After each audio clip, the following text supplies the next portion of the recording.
السلام عليكم ورحمة الله وبركاته. أهلا بيكم في قناة طبخ للجميع. إن شاء الله هيكون أول فيديو لينا على القناة. هنعمل النهاردة طريقة عمل مخلل خيار بطريقة بسيطة.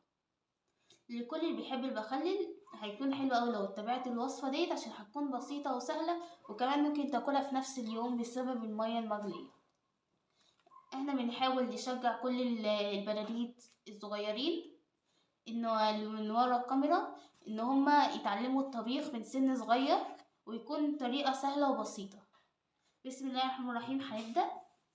ده عندنا خيار هنخلله دلوقتي، وده فلفل، وده صوص توم، وده خل وسكر وملح، وعندنا المية المغلية في الطبق.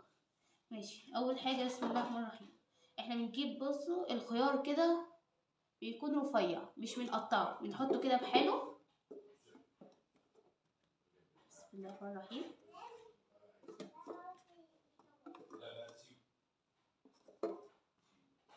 نقعد نحط كده جنب بعض. لسه هنكمل.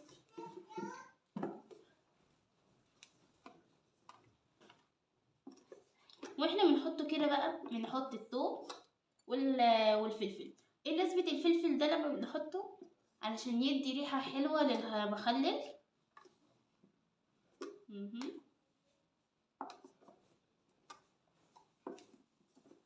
نحط فلفل وثوم او نعمل كده، وان شاء الله هنخلص الحبة دولت وترجع لكم تاني. وكده خلصنا، حطينا كل ده في البرطمان. هنراجع معاكم تاني. خيار وفلفل وثوم. ماشي كده خلاص خلصنا. نشيل الخيار ده كده. هنجيب المية المغلية بتاعتنا وهنحط ملح،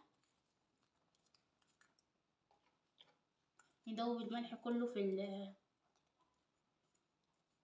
المية المغلية.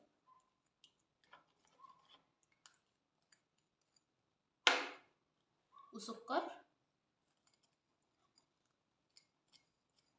ولازم ندوب كل ده. ومعانا الخل، ونقعد نقلب كده. نحط ده على جنب. اهم طبيخ اللي احنا ننضف اول باول عشان ما يكونش المطبخ مكركب. كده جبنا المخلل اهو، وهنستخدم القمع عشان نحط الميه، علشان ما بحبش يعني مش بعرف اظبط ايديا، ممكن الميه تقع. وماما قالت لي لو حصلت حاجه في المطبخ مش هخليكي تخشي المطبخ تاني. وانا بصراحه بحب المطبخ ومش عايزه ما اخشش تاني.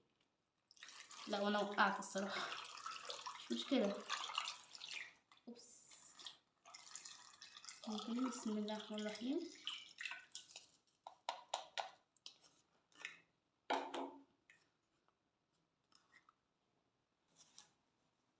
هنستخدم المناديل بقى.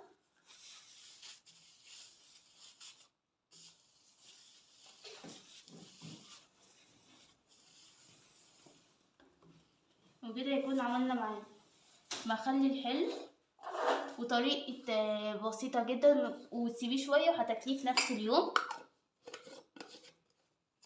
بص احنا معقمين البرطمان، وكل حاجة لازم تنضفي البرطمان كويس جدا، ونحط كل حاجة في البرطمان. ولازم اهم حاجة نقلب التوابل قبل في المية السخنة قبل ما نحطها في البرطمان. والهنا والشفا لكل ما نستخدم الوصفة ديت، وقولولي في الكومنتات لو استخدمتوها وطعمها حلو ولا لا. يلا السلام عليكم، واشوفكم في فيديو تاني.